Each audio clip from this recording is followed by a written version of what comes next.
This episode is brought to you by LifeLock. When you visit the doctor, you probably hand over your insurance, your ID, and contact details. It's just one of the many places that has your personal info.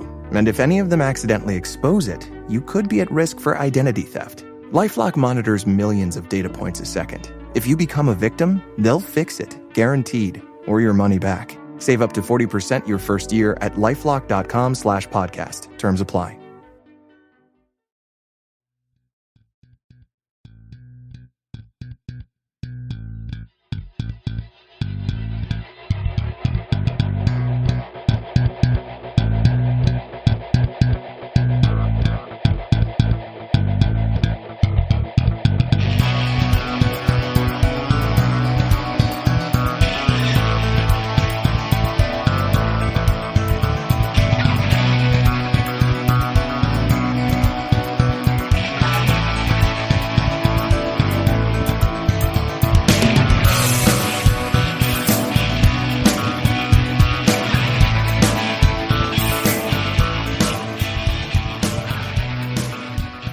Welcome back to the Boundary Corner Podcast. My name is Curtis Wilson. I'm Brian Siegler, buddy. We're back on a Tuesday. It's West Virginia Hate Week. Let's get going, man. Hate Week, part one of the season, West Virginia Week, man. And, man, we got a lot to uncover tonight, but, God, in 2 nights, it's Thursday night in Lane Stadium. Thursday night.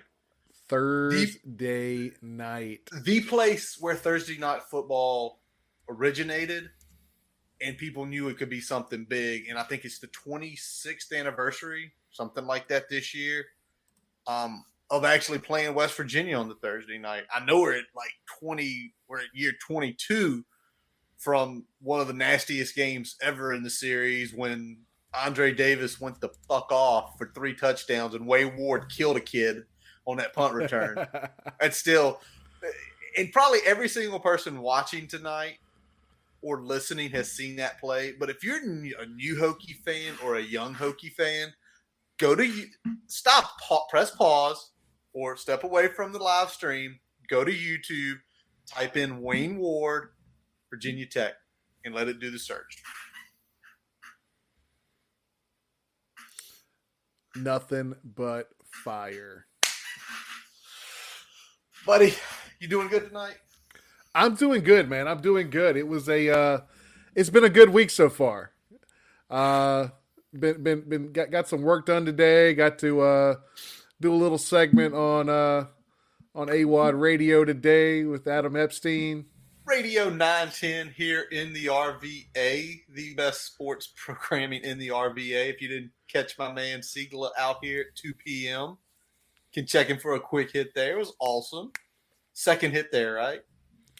I went third. I was cleaning everything up there. We had I think the JMU beat writer was on there first, and then we had the 247 writer for UVA was in the middle slot there. So yeah, I kind of finished things off there for that segment. Very nice, very nice. Well, y'all, like we said at the beginning, this is West Virginia. It is Hate Week. But before we get into Know the Enemy of West Virginia, we've got to recap what happened last weekend. A lot of things went on before and during that game. The Hokies take a win over Wofford 27-7. Hokies go to 2-1. Slightly off our prediction. Slightly off. We're about 20 points short on each side. But nonetheless, a win is a win in this situation. And before we get into the actual game itself, let's talk about the injuries in game and before the game. You had 3 key starters not even playing, and Keyshawn King, Colin Garbutt, and Josh Fuga. And Brian, when you saw and didn't see, or when you saw that those guys weren't playing, did it hurt your gut, or was it more of a we can win without them today? Yeah, and I know we had alluded to it a little bit last week when we were doing the preview episode. I was going to be fine if King and Caleb Smith both sat this one out.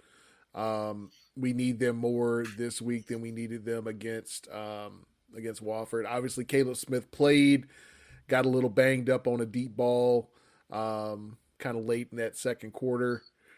But we had Keyshawn King out. We had Taiwan Garbett out. Josh Fuga sat.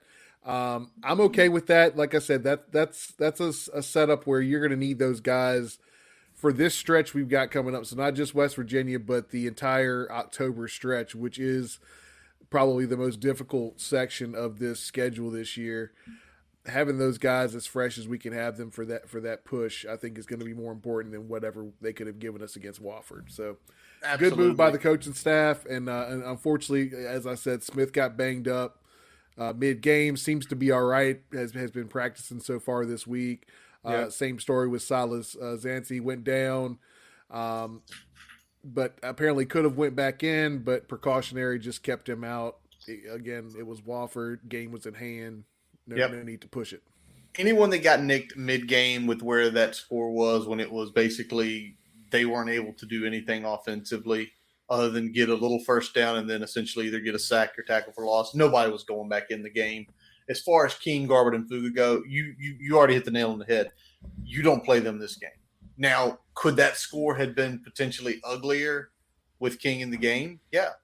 And does the offense maybe need confidence? Maybe, yeah. But on the other hand, Keyshawn King is the game breaker on that offense so far. He and Caleb Smith. And like you said, even without – you would have been fine with Caleb not playing, which I think would have still resulted in a Hokies win.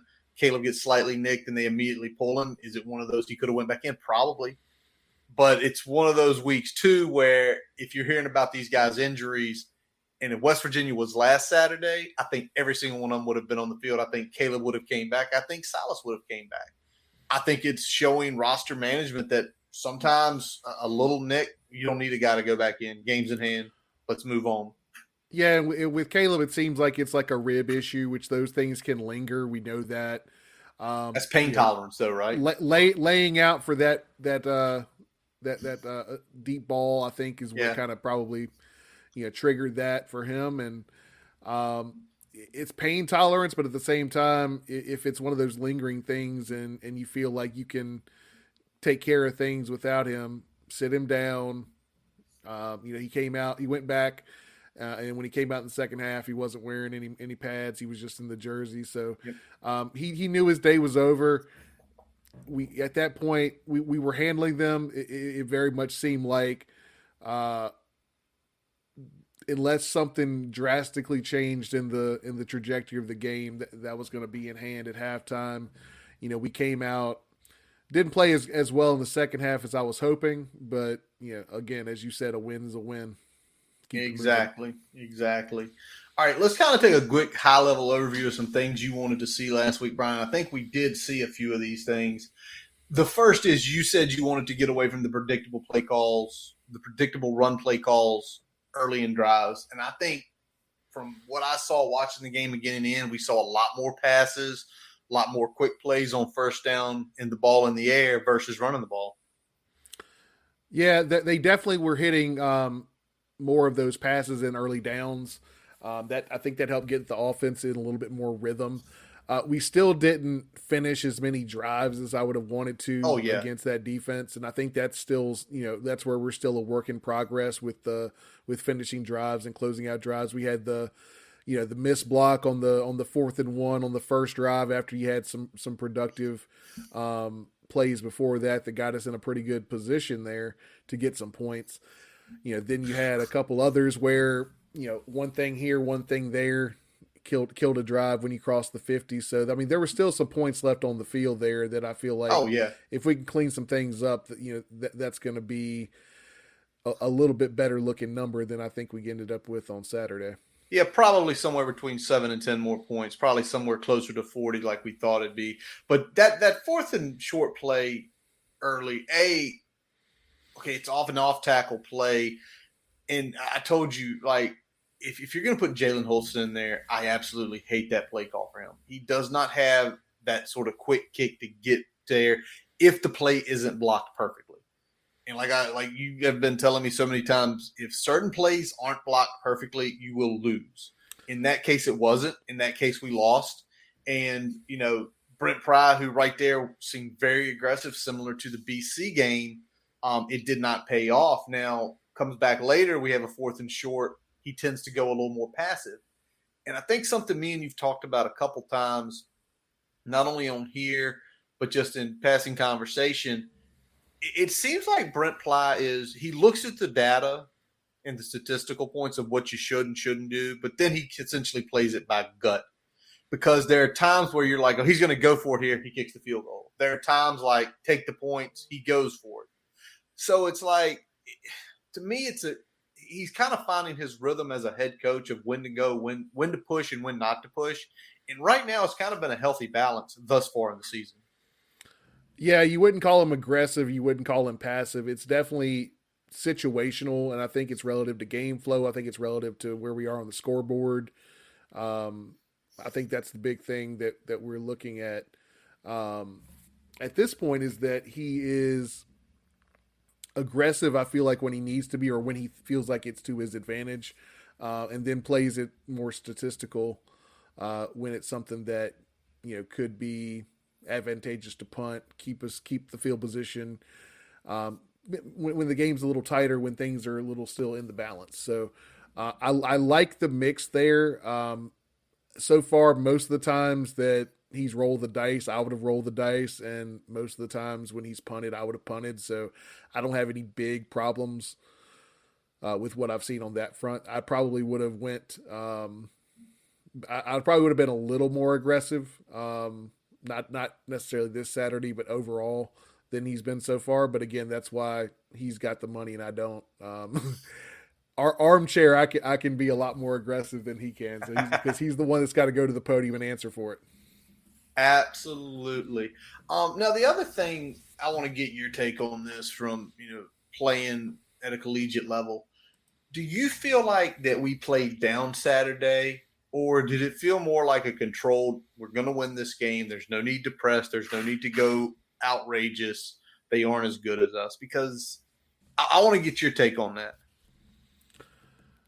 Yeah, I think the big thing for that is that I wouldn't say we played down to the competition. I think that there were times where we were not as effective as we want to be. Some execution wasn't there, and that took points off the board. I mean, when you say play down, I don't think there was one of those things where we got pushed around, where we looked like it wasn't a Richmond game, if we want to put it that way, from a couple years back. We didn't feel like we were almost outmatched or evenly matched in that game. We definitely could do the things that we wanted to do. We just didn't always execute as crisply as we could or should have against the level of opponents. Absolutely. Well, that's kind of what I wanted to hear. That's kind of was my thought. It never felt like down. It never felt like the last couple years where there were teams you fairly felt better than, and you felt nervous getting into the quarter. You felt like from Jump Street, we moved the ball, we got aggressive, we didn't take the points. The next time we took the points, the defense had everything under control. So, yeah. All right, let's take a look at the offense, just kind of chit-chat about a few things here and there, and then we'll look at defense. Yeah. Hey, before we jump in there, we got a little question here from Clark. All right, what's your favorite piece of memorabilia and your K's behind y'all? All right, so mine is not even hung up at the moment. I have I rearranged the room last week, Clark. I have a lithographed, hand-drawn copy of Lane Stadium in the snow. Clark hit me up on Twitter. I can tell you exactly who did it. It was someone that lives down in the Southwest Virginia area. Gave it to a friend of mine, and that friend gave it to me at my birthday present this year. So soon, I'm hoping right about there where you see the golf club and the guitar, right above the VT blankie. That's where I'm going to try to get it. I've got to find the frame because it's an awkward frame. What about you, C? Probably my favorite is going to be the pennant, the shield right behind me here in the corner. It's a little dark. You can't see it, but it's just over here, right here. Yes. It's that there is signed by Daryl Tapp himself. So that's probably the one that I covet the most. Daryl Tapp, one of my favorite all-time Hokies, probably easily in the top 3 for me. And got that. I'm trying to remember when it was. I'm trying to remember what game it was. It was spring game. I want to say 2004. Okay. Okay. So while we were young kids, while we were kids. Yeah, Okay. yeah, You got yeah, it. yeah. Oh man. That's That one, awesome. that one goes way back. That one goes way back. Way back. Absolutely. I hope to have this hung up soon. I've also got here on my left. I've had a couple times you see it. I've got the map of Virginia in a wood cast with all the counties outlined and the VT right in the middle of it. That's probably number 2 favorite, as well as my plethora of Hokie game cups. So yeah, we've got quite a few things. And actually, I'm looking over here. I've got both of the beer mugs out from Hardywood sitting out now. So it's pretty sweet. All righty. All right, so let's now flip it. Awesome question, Clark. We appreciate that. We appreciate all you guys out there in the chat. We see you tonight. Low Country, Brian Cox, Clark, Robbie, Matt. Appreciate you guys listening and watching tonight. But let's talk about the offense, Brian. Something you said last week we needed to happen is we needed to see something go on with the wide receiver room. And, man, did we see it from 2 guys this week. Yeah, Jaden Blue and Christian Moss, big days for the Hokies. Blue getting in the end zone, making a couple NFL caliber catches, especially that one kind of down the seam between 2 defenders. Absolutely. Elevating, making the catch, bringing it down, moving the chains there. And Moss, a lot of stick moving routes, a lot of possession type things early on in the game. To get him going. He was really probably the standout player in the first quarter when we were kind of a little unsteady as we kind of got our footing heading into the second quarter there. Absolutely.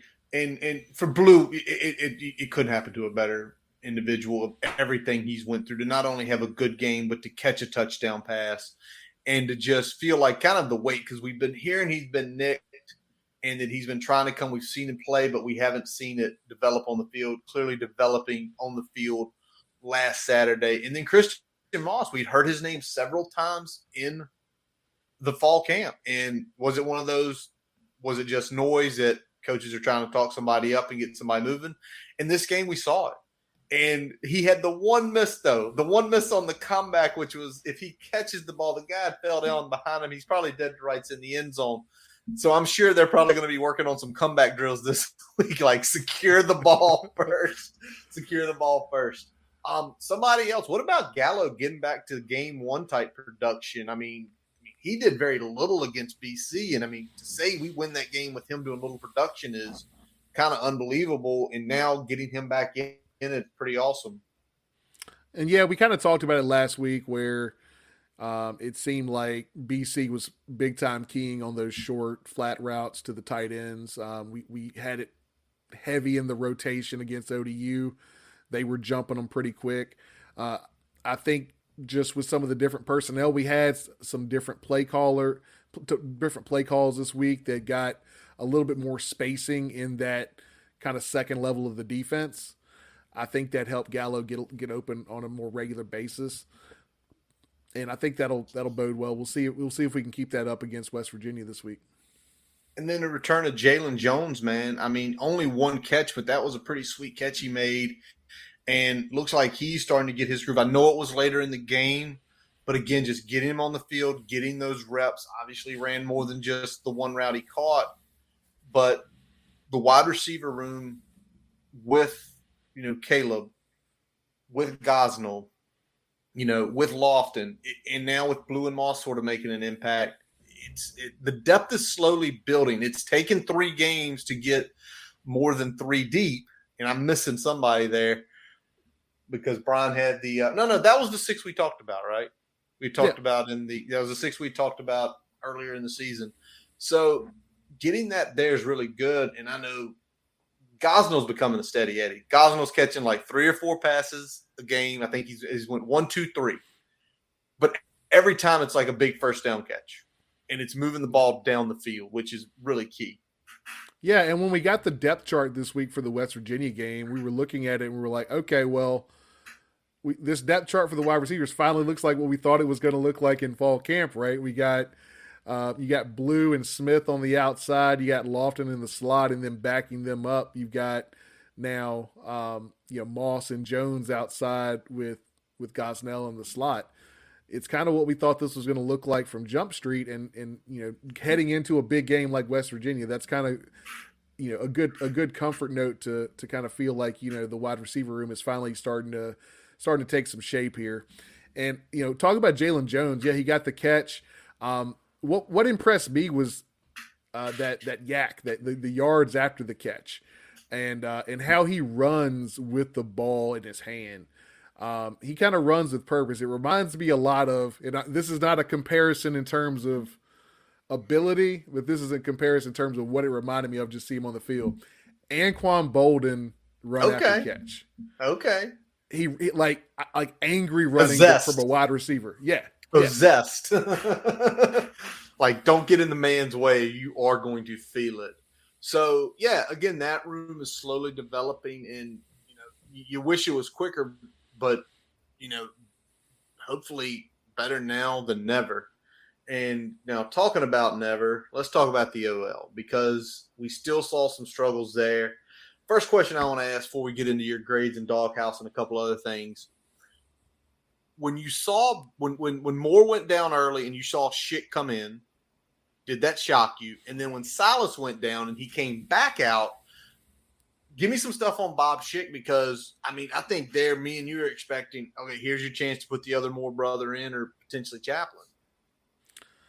Yeah, it was interesting seeing Bob Schick out there, but I think we're probably at a point where when we look at the other players that could go in, I wonder if Moore and Chaplin are deep enough in the playbook or comfortable enough with the playbook where Rudolph feels like he can lean on them in extended periods. Okay. Or periods where we're not, game isn't fully in hand.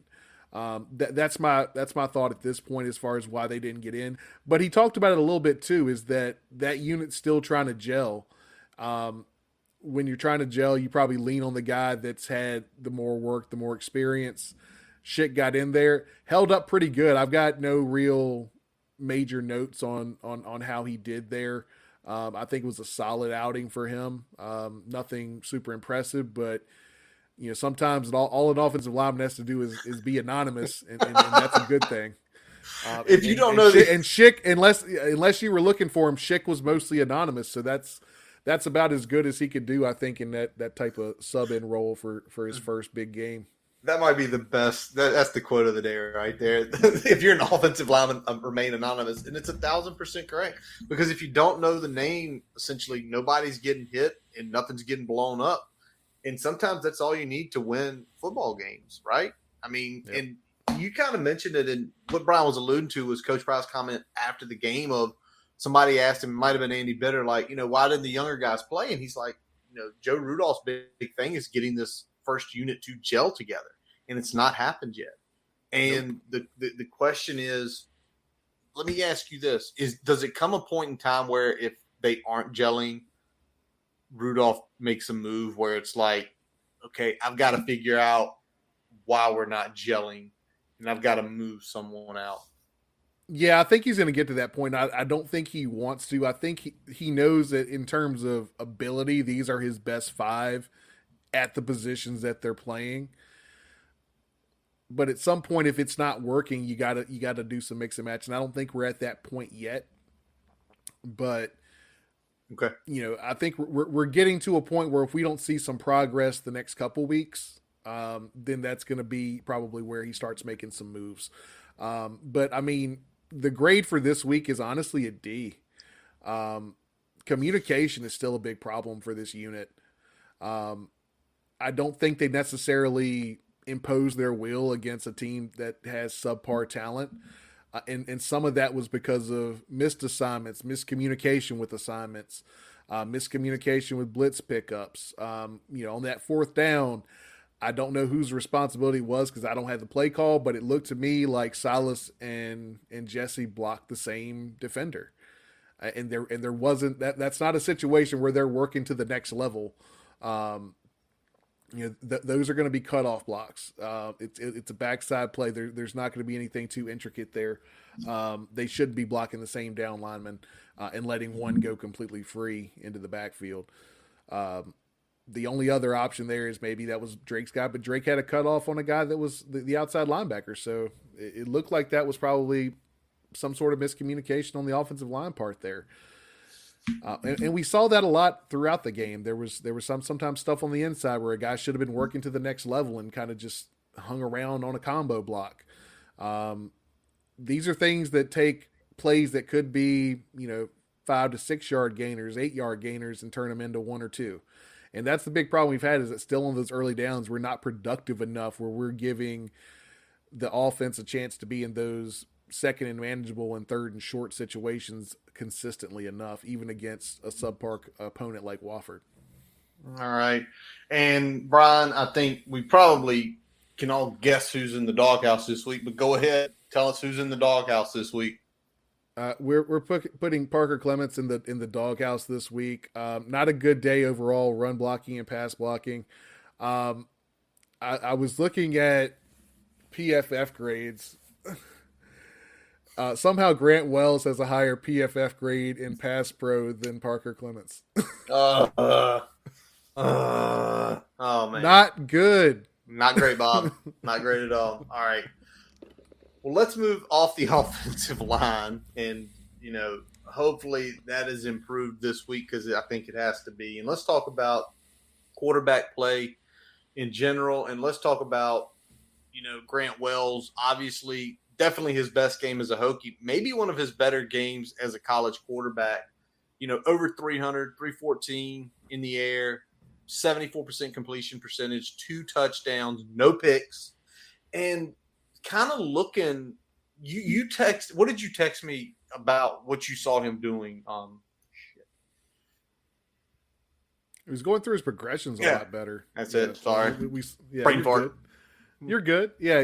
He was going through progressions a lot better this week. And again, some of that can be chalked up to a step down in competition level, but it still was his most consistent day by far. I'll take 74% completion all day.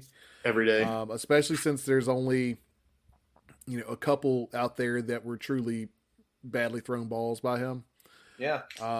And only one really ball that was kind of put in harm's way the whole day. So, and that was early with that cover 2 ball. He kind of tried to fit, and I don't think it was caught, but it was one of those you go, oh no.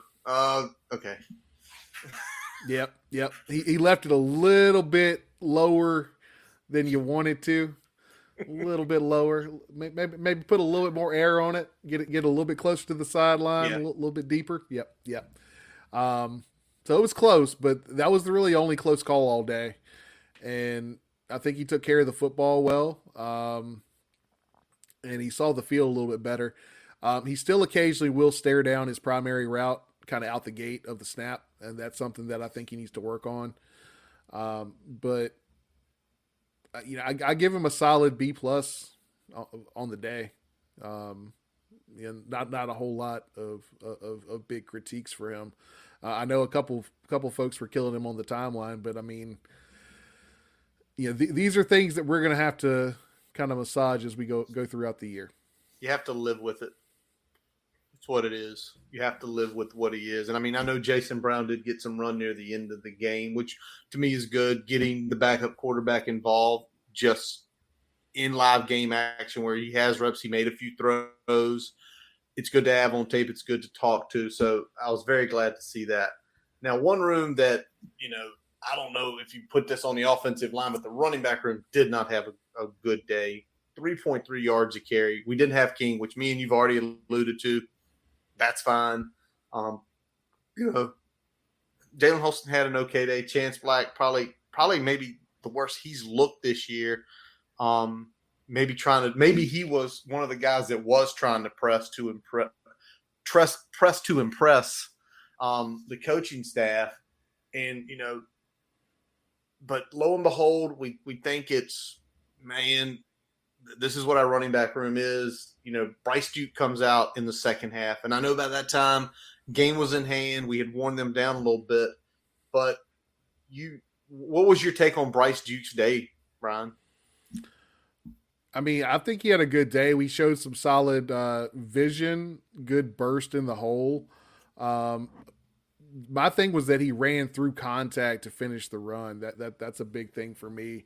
So he showed that, and then obviously he showed his ability in the passing game with that wheel route that he took for a touchdown. Wells put it right in the basket there, and made a big catch.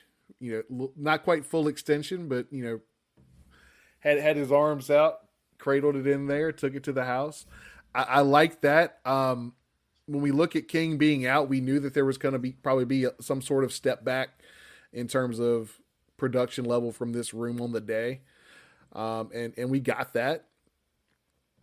And I think, Holston at this point, I mean, I know he's been banged up, but more or less he is what he is. And he's a guy that's going to be able to get you some hard running yards, but he's not going to break a bunch of big plays. He's just not that type of back. And I think you were right when you talked about Chance Black pressing a little bit. I think there were times where, a little bit more patience maybe would have paid off for him.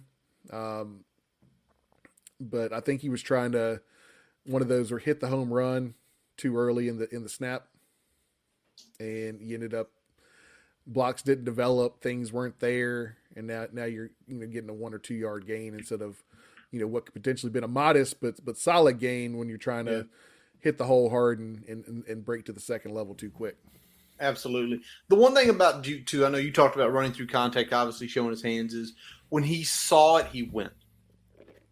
When he saw the lane, he went. There was, and that, I know you talk about the vision, you've got to have good vision, but even there are some guys that have really good vision that essentially tend to wait, and they're trying to make the perfect hole happen. In his case, I know one was like a 5 yard run, and it was like going to the left side of the line, and he saw it and just cut it in and got 4. And like you said, he ran through the contact. To me, that decision making, like to me as a running back, having the great vision, but guys who decide to say, I'm cutting it right here, I'm going to hit the hole. And I go back and I think the Jalen Holston run we pointed out at BC, where that left side of the line had it sealed and he was kind of waiting there. The linebacker's coming in the hole, meet him. Because if he doesn't tackle you and you get through him, there's a lot of green air in front of you, and it's that decision-making saying, I've got to go now. And, again, when you see a guy have it, that kind of gets you pumped up. All right, let's flip over to defense for a couple minutes here, and let's just talk about it. I mean, they held Wofford under 200 yards, but it seemed very unspectacular. It wasn't like, massive amount of sacks. We had a significant amount of tackle for losses. But I think something we noticed is we saw a very heavy rotation of a lot of different players throughout the game, not just at the end when it was primary, just younger guys, all throughout the game. I mean, there were times where Keyshawn Artis played like 3 series in a row, and we didn't see Dax at all. Yeah, there were long periods of the second line being in the game. Throughout the game. It wasn't just, as you said, sprinkled in the third or fourth quarter when the game was in hand. We saw a heavy rotation, and that's taking into account that we had 2 starting defensive linemen already out, so we were already a little bit into the depth chart by default there. But we saw DJ Harvey get a lot of run this week, even more so than last week. We saw a lot more Breon Murray on the field than we saw the last week. And we saw those safeties and Sam backers get rotated a lot more too. So there was a heavy dose. We saw, Lawson got in there. We saw a lot more Keller this week. It was a really heavy rotation across the board. And, you say, 200 yards, under 200, but it was very unspectacular. There were first down here, first down there, then they punt, first down. There wasn't a ton of 3 and outs. There wasn't a ton of like abject domination. Yeah. Where we're, pushing them into several, 3rd and 15 and longer situations. Exactly. It was very much a 2 yards, 3 yards, no yards punt, first down, 3 yards, no yards. Punt. Like there were a lot of those type of drives where they'd get a first down here, get a few yards, and then they punt it back to us. And I think some of that was by design, not necessarily just because we had some of the younger guys in or guys that are less experienced, but I think some of that had to do with how we were playing them and potentially how we were playing them in preparation for what we're about to see this week. Yeah, I was going to ask you that. Let's look at the defensive back room real quick. We allowed 70% completions, including DJ Harvey let a big one go downfield. But when you looked at the tape, how are we playing? Because it felt to me we were playing off a ton. We weren't pressing any. It was a lot more read react this week and a lot less blitzing. Okay. I mean, we talked about it last week. This is more of a West Coast type spread, very similar to what they're going to be doing with the air raid with West Virginia, which we're going to preview here in a little bit. I think that they were kind of getting them set up for that more of a read react type secondary approach. There's not going to be a ton of getting in these guys' faces and pressing them at the line of scrimmage.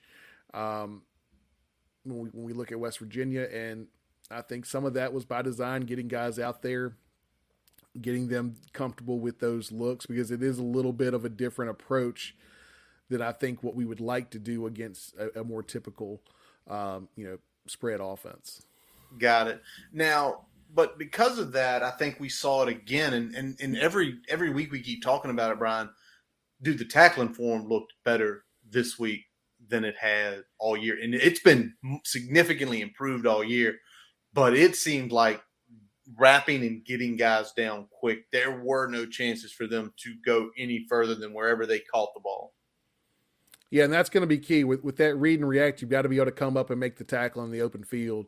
And we did that consistently. We didn't give them a ton of extra yardage after they made the catch. So that's going to be key going forward, and hopefully we can keep that type of play up heading into West Virginia this week.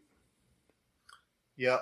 Now let's talk about defensive line, because obviously we were down a couple, and when that happens, there are some guys who stepped up, and the two biggest are, without Tywan Garbett, CJ McCray and Cole Nelson really took a big step up, and to a point where I think defensive line, again, much like the wide receiver room, is slowly, as we start playing more games, slowly starting to make itself deep, versus these are still the only two good guys to play. I mean, both guys had a sack. Both guys were getting after the quarterback, and it's great to see that.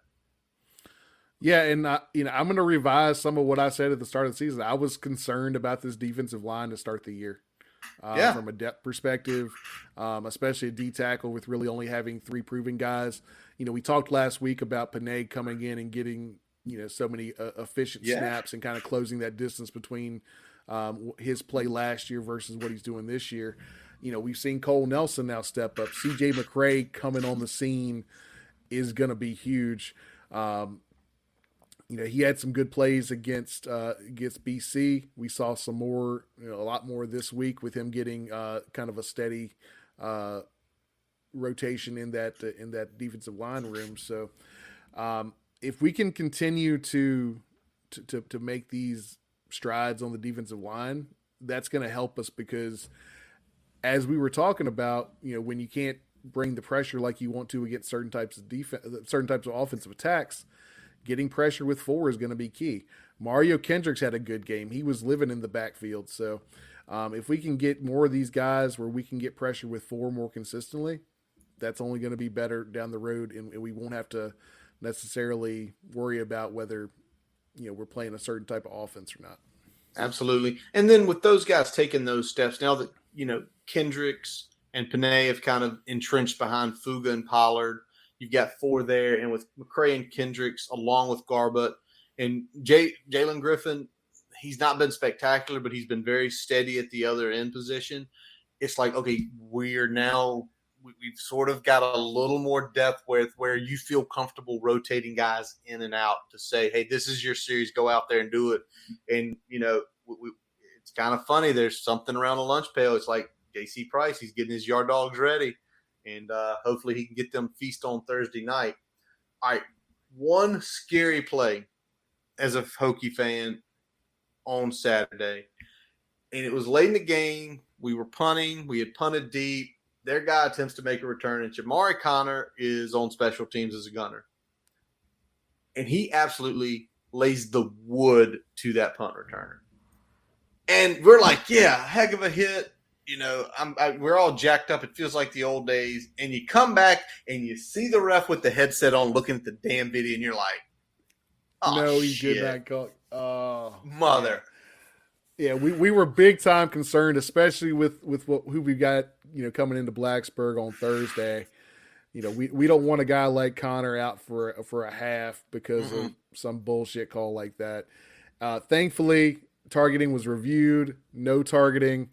I was definitely on the edge of my seat that whole time. I was like, oh, come on, we can't lose this guy. But I mean, they were talking about it on the live broadcast. The tweaks to the rules. And now it's literally top portion of the helmet. It's this. It's no longer just anything above the face mask. No. So I think that definitely played in our favor there. Thankfully. So as much as the rule still needs to be fixed some, because as much as they've overstepped the boundary for targeting, they started bringing it back. And because if you saw the hit and you put it up there, Matt Jones, who was in the end zone, saw it. It was shoulder. And the reason it got to look like it was a targeting was because literally the way the guy moved once Shamari popped it literally didn't look like the head hit. So, again, we held our breaths. We got through it. But that they still need to make it more. You can't punish a guy. I think you said a couple times, it's almost like the first one's just a penalty, 15 yards. The next one's an ejection. It's like it needs to be layered. You can't just continue. You're out a quarter for one. You made 12 perfect hits today. 12 perfect hits. Oh, this one's going to get you done for the next half of the next game. It's bullshit. Well, my problem is that they don't take into account the aiming point of the defender. True. Because the aiming point was at the chest, and then you see the offensive player, the guy with the ball, is reacting to the hit coming, and now all of a sudden you got helmet-to-helmet contact. The aiming point needs to be taken into account. If you're launching and you're leading with your head high from the get-go, absolutely call that a targeting. We need that type of play out of the game. That's fine. But if an aiming point is at the breastplate of the guy with the ball, they're down. All of a sudden, he's ducking down and getting in defensive position to take the hit, and now all of a sudden, it's a helmet to helmet or something like that. Then, I mean that has to be taken into account. That's the modification that I'd like to see to that rule. Absolutely. All right, so let's put a bow on it. Wofford week's over. 27-7 win. And let's flip over. Just take a look at some news and college football notes here. And the first one, Brian, for me and you and probably all the folks in the chat and watching live, a relief. The national championship will kick at 7:30 this year versus 8:30. Still a Monday night, which sucks, but at least we're getting to bed by 11. Been the stupidest thing. Let's kick it at 8:38. Like, are you kidding me? Like, why? Our apologies to Grayson Wimbish out there on the West Coast. Grayson can take a half day and head to. Well, this year actually he can go to it. Yeah, because it's the SoFi this year. So Grayson, exactly. Buy a ticket, whoever's in it, and go heckle the fan bases there. So I love the move. It's for us that are fans that watch legitimately from Labor Day weekend, Labor Day Thursday night until the national championship game, regardless who's playing. You just rewarded us instead of punishing us it's on Tuesday after the national championship. It's a reward for 80% of the college football watching populace. 85. So, there's not that many out there. I'm including the Mountain Time Zone in this as well. Well, wait a second. Mountain Time Zone. It's 2 hours. It's 5:30. That's pushing it, man. It's 5:30. Kick off work 30 minutes early. Go grab your dinner. That is the upside. You get to at least happy hour. It's 5 o'clock somewhere. Get your ass to the bar and watch the game. All right. The official move, ACC is officially moving to Charlotte. Like should have happened 2 decades ago, probably not in 2022, but finally done. I mean, seriously, like Charlotte's one of the biggest growing hubs. So you know, I mean, Charlotte's been up and coming for a while. I mean, it is one of the premier East Coast cities now. It is one of the biggest banking institutions and everything. So making the move there made perfect sense. It's where they do media day. I mean, we're going to do media day down here, but we're located up here. And it's just like, that makes 0 sense. So, you know, good for the conference. Hopefully it shows that they're trying to take some things seriously and keep the conference alive, maybe. Third piece of business. More than that. Moving alone is not going to do it. I'm just saying. All right, third piece of news here. This is pretty cool for us, especially since, you know, me and you've known the family pretty much, you know, since we were kids. Mackenzie Lauder, Hokies catcher last year on the super regional team, has joined the VT softball team as a student coach. I know her dad and her mom and her whole family are super ecstatic for her to continue to stay up there and do something she loves, man. Yeah, I mean that's big for that family. I mean that's a softball family. That's a coaching. Yes, they family. It goes hand in hand, man. It goes. It does. Shout out Coach Alan Lauder, who had a deal with us in high school in his classes. Yes, he did. Hey, it was a good algebra teacher for me. I got like a B+, and I was not good at math at that point in time in my life. All right, Brian, before we get into Know the Enemy West Virginia, let's take a quick pause for a message from our digital partners. As we take a quick break, we'd like to tell you about getting your free website report from our digital partner, Grassroots Digital Marketing Studio. They'll tell you how your website ranks on Google, on-site SEO, and social media. No commitment to buy anything. You can get your free report by visiting grassrootsdigitalstudio.com/free-website-report. Now back to the episode. All right, Brian. Well, let's get to it. Know the Enemy, West Virginia.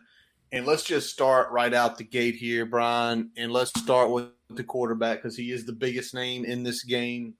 And that is JT Daniels, the 6'2", 226 quarterback from Mater D High School out in California. In 2018, he was a 5-star QB. He was the number 2 QB in the country, a top 20 player. He transferred from USC, where he originally committed, to Georgia when he lost his job to Spencer last year. Transferred again to West Virginia now this year. You know, a lot has been written and known about him, but just kind of doing a quick view on him from the first few games this year. I mean, is it still there?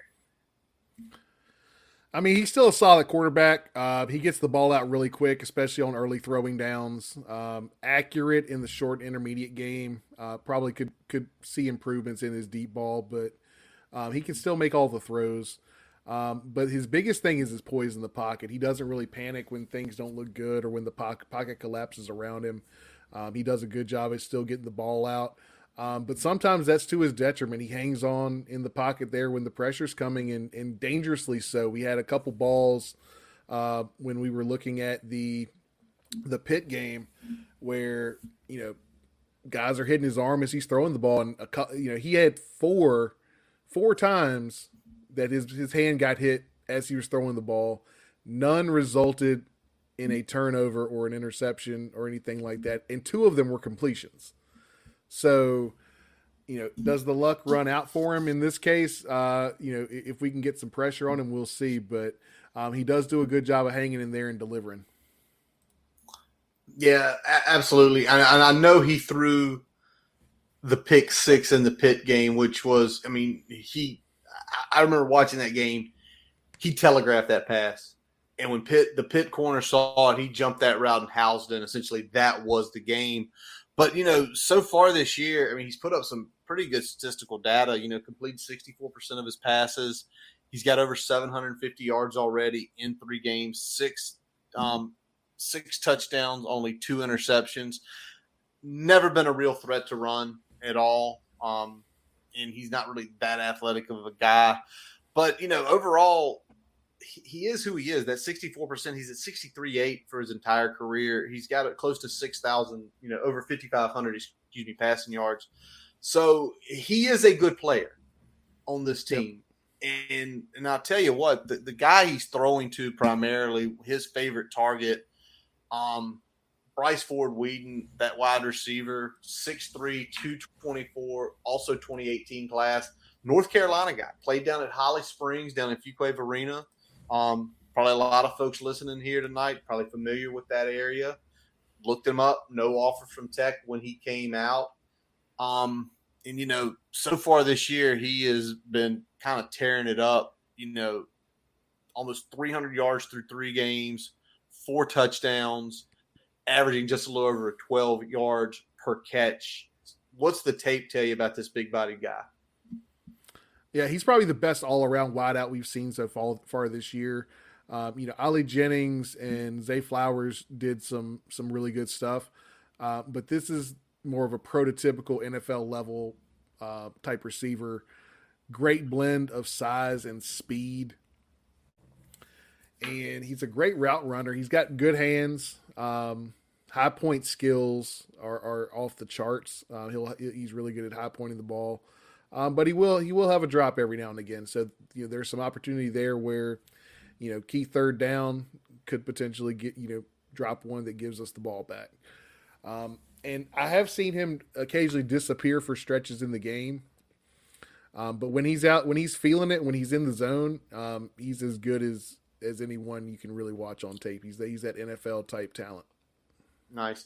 Anybody else in the wide receiver room catch your eye that we need to kind of keep an eye on this week? Yeah, the guy opposite him, Caden Prather, is also someone I would watch. Both of these guys are big body NFL type receivers. You talked about Ford Whedon, 6'3", 224. Prather's 6'4", 211. And both of these guys are quick. These are not just stick moving, big body receivers. They have the quickness to beat you deep. They have the quickness to move kind of underneath the coverage and get open and get some run after the catch as well.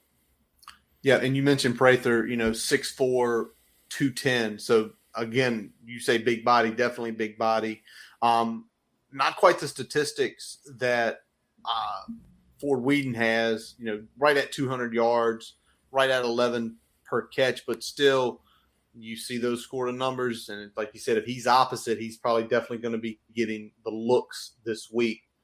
Now we're going to look at the running back room next. And, as we were kind of deciding who to look at, Tony Mathis just had a big game against Towson last week, but the guy that's really caught our eye is CJ Donaldson, the halfback tight end, whatever you want to call him, 6'2", 240. He's from Miami, Florida. He is a true freshman. He was a 3-star in the 2022 class. And, so far this year, he's averaging almost 9.5 yards per touch. What's the tape telling on him, Brian? Yeah, I mean, he's a guy that's listed as a tight end, but he primarily lines up in the backfield. He's a true running back. He reminds me of kind of a trimmer, quicker Brandon Jacobs. Okay. The way he runs the ball. All right. Kind of upright running style. Big guy can barrel you over. But he also he's quick enough at the second level where he can hit some big runs. He had a couple big runs against Pitt. I think one especially early on in that game that I think set up their first score there. And he had a couple red zone touchdowns against Kansas and then another one against Pitt. So he's really effective inside the red zone as well. So that's somebody that we need to keep an eye on because they don't run the ball very much. So, but when they do, it's usually pretty effective, and especially with CJ Donaldson here. Yeah, and you mentioned the touchdown. He's got 6 total for the year already, and we're in game 3. Did you notice anything like with pass pro? Is that another reason they are putting him back there? Is he a better pass protector for when it's those air raid shot times when they're going downfield? He is showing the propensity to be a good blocker early, but he's still, I think, learning the offense a little bit. He's definitely more of kind of a package guy. They Okay. used him pretty heavily against Towson, but they used him more in packages against Pitt and Kansas. Okay. Got it. And it's kind of shows only 2 receptions for 10 yards this year as well. So not exactly, lighting the world on fire as a tight end, but definitely doing a lot of damage. Like I said, 9.5 yards a carry, just under 300 yards for the season. So definitely a guy we've got to keep an eye on. Now, Brian, let's go ahead and talk about the offensive line, where a known face to just about everyone in Hokie Nation, actually 2 very well-known guys, the former Hokie Doug Nestor, and a guy that everybody felt like was coming to Blacksburg as one of the top prospects on the offensive line, Wyatt Milam. What has the offensive line looked like with sort of the switch over to the air raid? They've looked pretty good. They're still not an elite offensive line, but they look pretty good. I would, let's talk about Milam first. He's probably their best overall lineman at this point. He's playing left tackle for them. He's good in the run game and the pass game. But he's also a guy kind of similar to Brock Hoffman. He's gonna get some penalties. He had a couple procedure penalties against Pitt. Had a personal foul call against Pitt. Had a couple other penalties since then, so he gets penalized pretty heavily, more so than you would think for an offensive lineman of his caliber of play. So that's something we might be able to take advantage of as the game goes along. They've moved Nestor out to right tackle now. He's probably their best overall run blocker, but he's still like he was when he was a Hokie, kind of mid in pass pro. Okay. But when they like to run his direction. He does a good job in the run game. And then you got name you haven't mentioned, Zach Frazier, the center, number 54. He's kind of the opposite of Nestor. He's really good in the pass pro, but he kind of gets pushed back a little bit in the run game.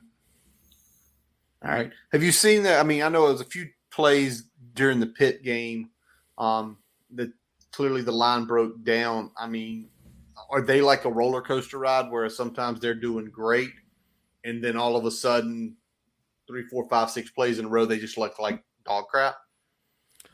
Yeah, I mean, they never were able to really assert themselves against Pitt in the running game. They had, again, a couple big runs, and then they finished pretty well in the red zone, but they didn't do a whole lot kind of between the 20s, short of those couple big runs by Donaldson. So if we can keep them behind the sticks, that's probably going to be the most effective way to negate what they can do there in the run game. All right. Well, let's kind of talk about this offense. We've mentioned it 4 or 5 times. This is clearly an air raid offense, something that, Hal Money back at Valdosta State in the 90s came up with. And then Mike Leach brought to the forefront at Texas Tech in the early 2000s. And one of his very first quarterbacks is their offensive coordinator, which is Graham Harrell. Kind of give us a breakdown of some of the stuff we normally see in air raid, if they do anything a little bit different. Yeah, I mean, it's a fairly prototypical air raid, but they do have a little bit more of a run emphasis than your traditional air raid.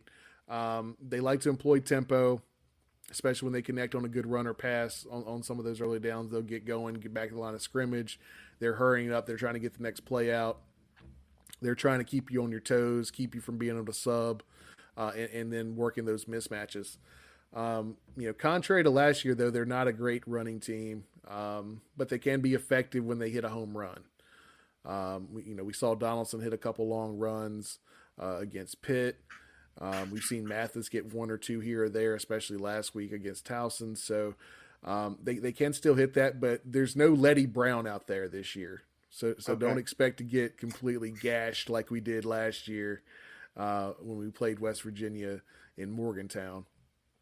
The rush is kind of used as a drive starter, not really used as a drive starter. Sometimes it is, sometimes it's not, but it's more used as a change of pace from kind of that quick hitting pass game that's prevalent in the air raid. Got it. How much do they push it downfield?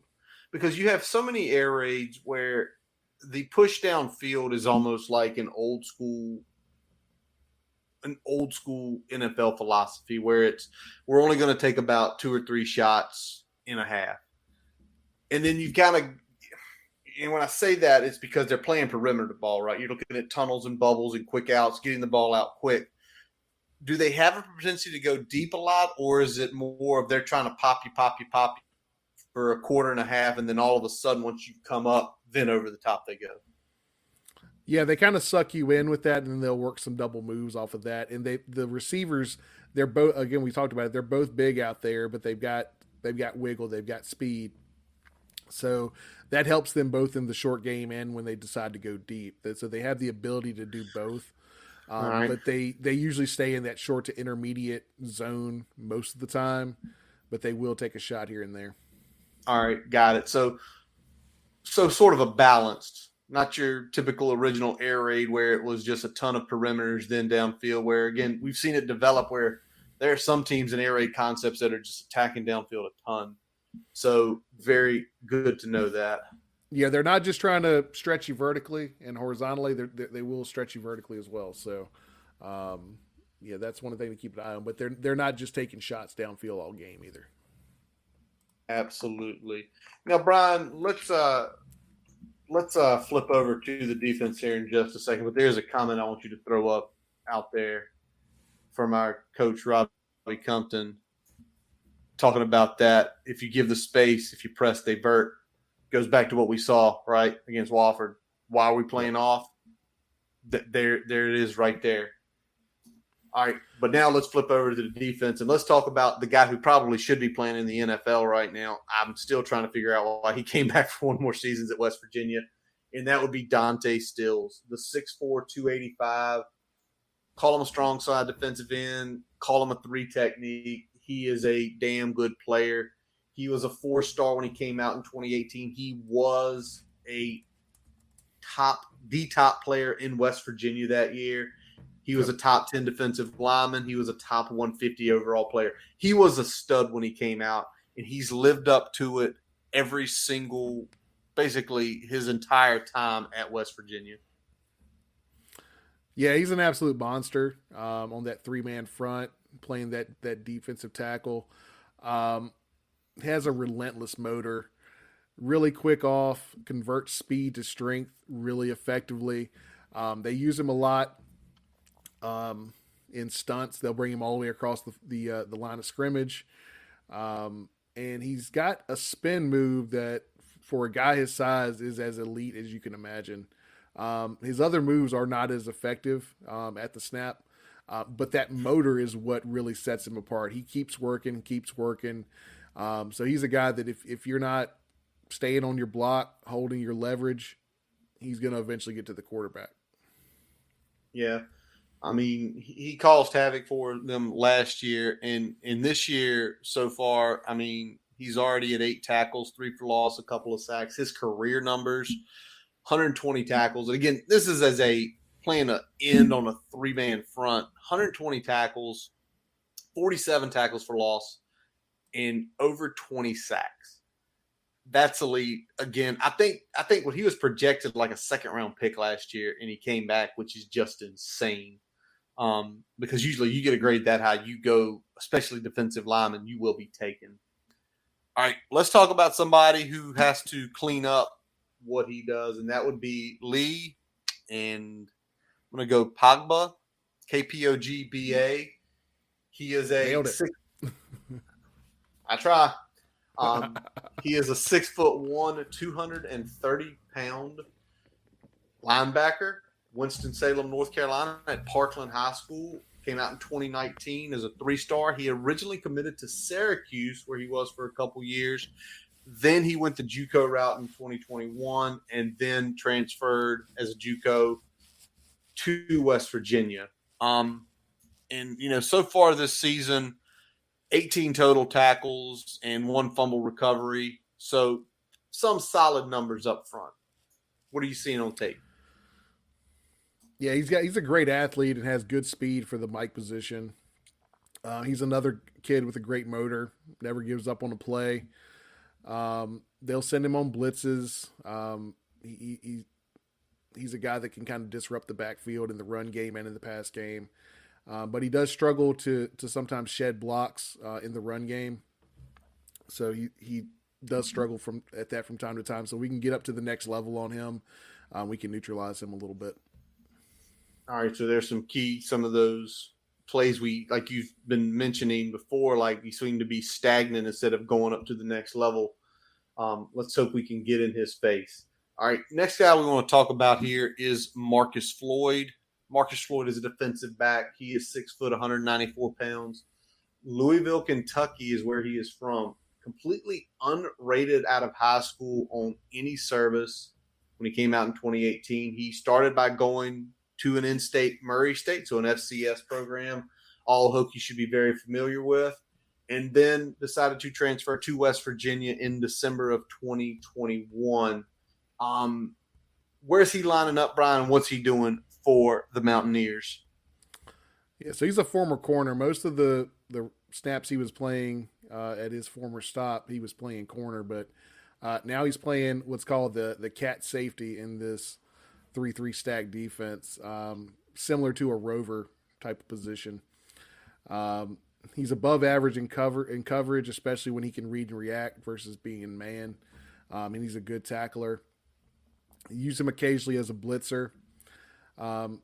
He does. It's kind of similar to Lee Pogba. He can disappear when you put a body on him. So if he gets blocked, he doesn't do a good job of shedding and making the play.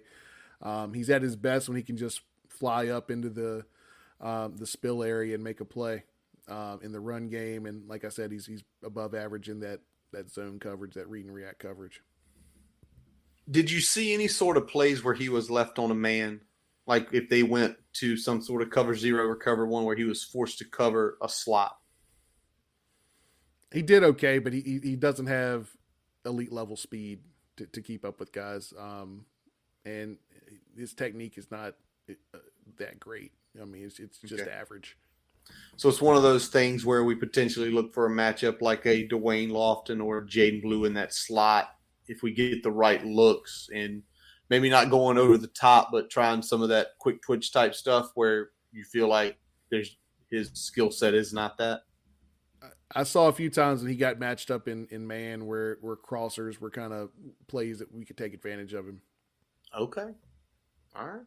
Make a note of that right there. All right. How about we take a look at one more defensive player, and then before we get into the defensive breakdown, and that is the defensive lineman Taj Alston.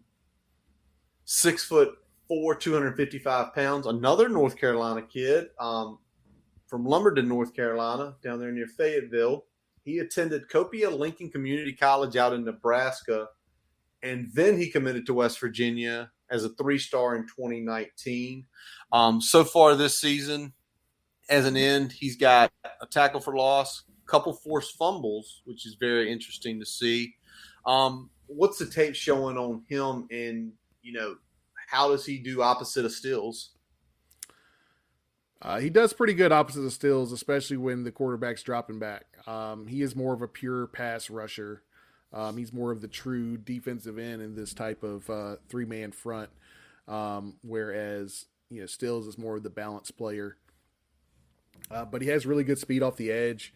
But he does struggle to make plays in the run game when you run directly at him. When you put a big body on him, he can be blocked. So I imagine we run away from Stills a little bit, run at Taj Alston, and try to neutralize his pass rush as much as we can by chipping.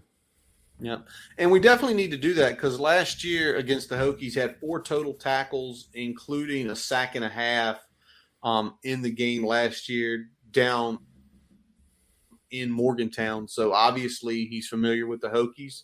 Obviously he's familiar with some of these offensive linemen we're going to be playing.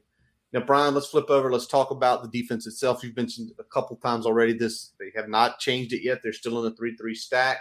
And what you've seen, especially against Pitt and Kansas this year, and why those teams were able to come out and get on top of the West Virginia Mountaineers. Yeah, so they're very average against the rush attack.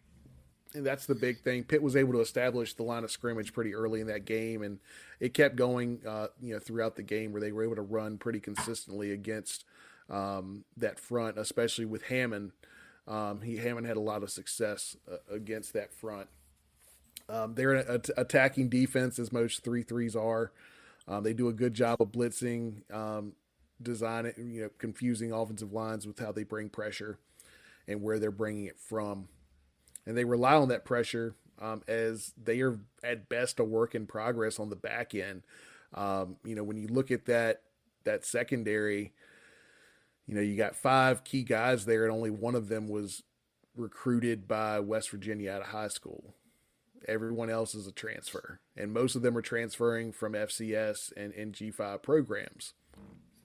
So it's really an interesting defense to face, because there's a lot of new faces on the back end, pretty much all new faces on the back end compared to what we saw last year. Okay. And then up front, it's kind of the same old song and dance with Stills, coming through there in Alston. So if we can hold up in the offensive line category, which is probably where we're struggling with the most overall on that offense right now. Yeah. If we can hold up, there's some opportunities there. But occasionally you'll see them adjust to a 4-man line. They did that in the second half against Pitt, when Pitt was, big time gashing them in the running game. The bandit position, played by Jarrett Bartlett, he ends up lining it up opposite Alston, with Stills moving down into a more 4-3, 3 technique. Are you glad that we got that on tape, though? Are you glad that they sort of had to show that hand early against West Virginia about if they couldn't, when the 3-man front is getting gashed, they've got to show the 4-man and where Bartlett's got to come down? Are you glad that's on tape for our coaching staff? Yeah, and we saw it some last year, so it's not something that we haven't seen before, but okay, it's good to see what it looks like in this current version of the defense with some of those new faces on the back end. Gotcha.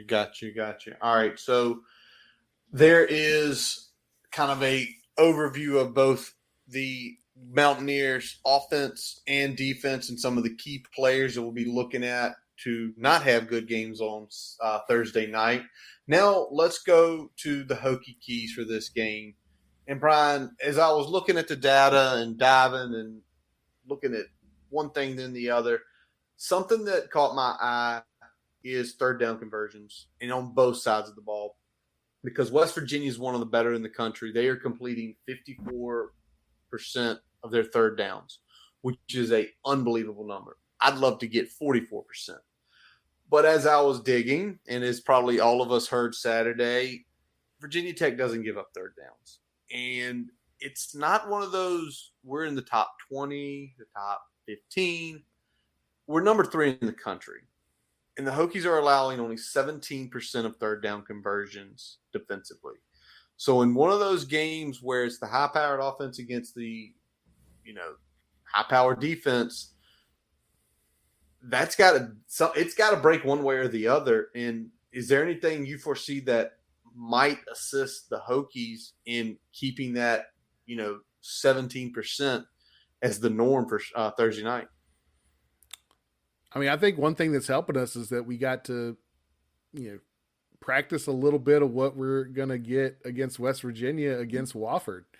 I think we've kind of seen what we can do with that style of offense. And now we've had a correction period, right? Yeah. They went out there, they corrected some of those mistakes. We got some young guys to get some reps against that style of defense. So I think that's key. But the other key is going to be keeping everything in front of you and tackling. Because if we don't tackle, then that third down percentage is going to go up this week. Yeah. We've got to be in the right position, and then when we come up, we've got to make the tackle and make sure that they're not getting more than a yard or two after the catch in this offense. Yep, it's that big piece. Another key of ours, it's the tackling in space. And so much what the air raid concept is, where they catch the ball is where they've got to fall. If you can do that consistently, it will frustrate an air raid offense consistently, because instead of getting the 5 or 8, they're getting the 2 to 4, and it's putting them in unfavorable down and distances as you get deeper into the plays. And then that means we can get into a little bit more of what we like to do with dialing up pressure on those third and long situations. Pin the ears back and go. All right. So I said it was both sides of the balls. And, as bad as we are at converting, we are 90th right now in the country, and that's at 36%. So basically 1 out of every 3 third downs we convert. They are one of the worst defensively. They're 112th out of 131 teams. And they roughly only stop teams 46% of the time.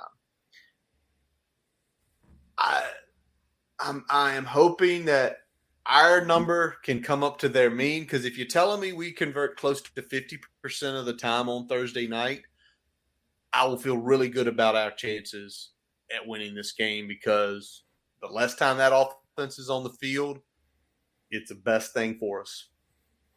Yeah, the big key is going to be getting them off the field on third down and us staying on the field on third down. Shortening this game is going to be key for the Hokies. I think possessing the ball and shortening the game is going to be key for the Hokies in terms of pulling out a W, because if they're going fast and they're running a bunch of plays and they're going up and down the field, they're going to get some points off those, and eventually those points are going to not work in our favor, because I don't see us as a quick straight offense. We're not going to be able to go out there and stack points and match them score for score if it becomes that type of game.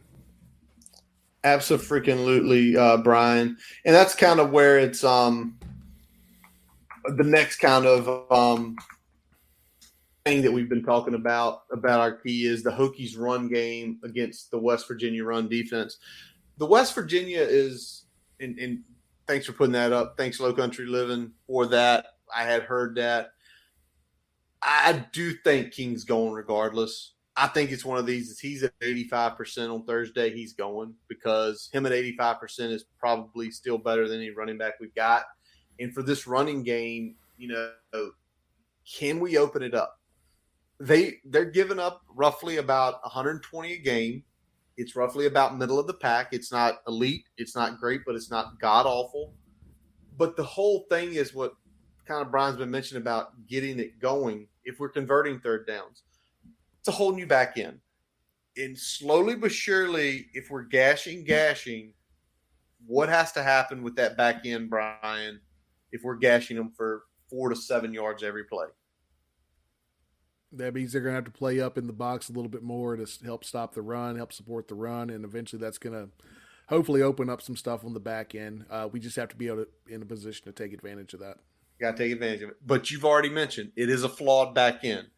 And it kind of shows they do give up a lot more passing yards than rushing yards.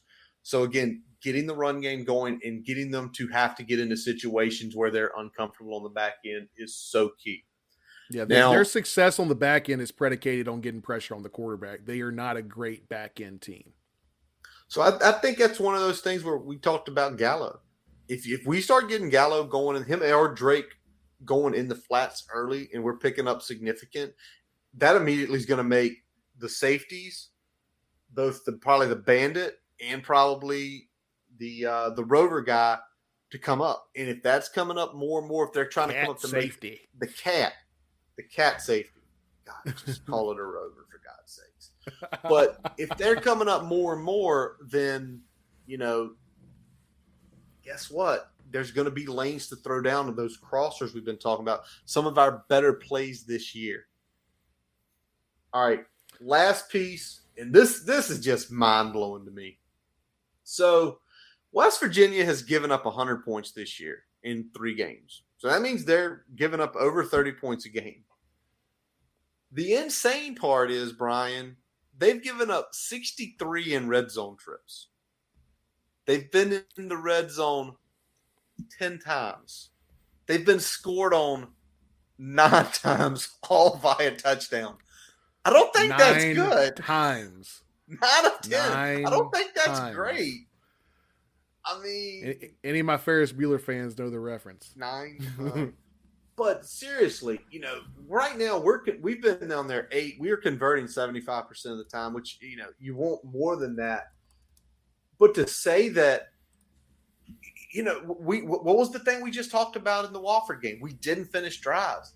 This is a team that just allows teams to finish drives, it seems, at will if you get inside the 20-yard line. Yeah, it's one of those, when we looked at earlier with the third down, it's kind of unstoppable force against a movable object. Now you've got the reverse of that. Exactly. You got a team that's somewhat struggling to finish drives against a team that does nothing but let teams finish drives. So you've got a team that decides to trip up and fall down, and the team that does Olay and gets out of the way. You can go score that touchdown. So there are kind of the keys to what we're seeing with some of the data, some of the players. And Brian, we have come. Every week we've got to do this, and we made predictions at the beginning of the season, and it's time for this game prediction. And since you led last week, I do get the honor this week, sir. And this one was tough. Me and Brian, we sat about 30 minutes this afternoon, had a phone call, just chatting a little bit of everything about what we're going to go over tonight. And all the data points say it's going to be a good game because of the contrarians of what's going on each side of the team. It's going to be a good game, but it seems like everything leans West Virginia. They've got a okay defense versus and they've got a really great offense, where we've got a great defense statistical wise, and our offense, it's not as bad as last year, y'all. Last year we were 103. Right now we're ranked 93rd. So we've actually improved offensively this year, whether we know it or not. But I kept going back to thinking it's Thursday night. It's Lane. It's a sellout. Justin Mutz is going to be in Hokie colored coveralls to get the chant going. And I think it's going to be one or two big plays that completely swing this game. And for all those out there, if you can take off Friday, if you're going to the game, you better take off Friday because you're not going to be in any condition to work. If you are working on Friday, my condition is you need to call somebody tomorrow and say you're not working, because I think this is going to be a thriller to the end. In my prediction, I'm going to stick with what I had at the beginning of the season. I think the Hokies pull this one out. I think it's a war, and I think the Hokies take it by a point, 31-30. I like your optimism. And we actually have West Virginia scoring the exact same amount of points. The problem is I've got the Hokies only scoring 24 of them. I've got this as a solid game front to back. We're in it the whole way. We're slowing them down just enough. We give up 3 touchdowns. We give up 3 field goals.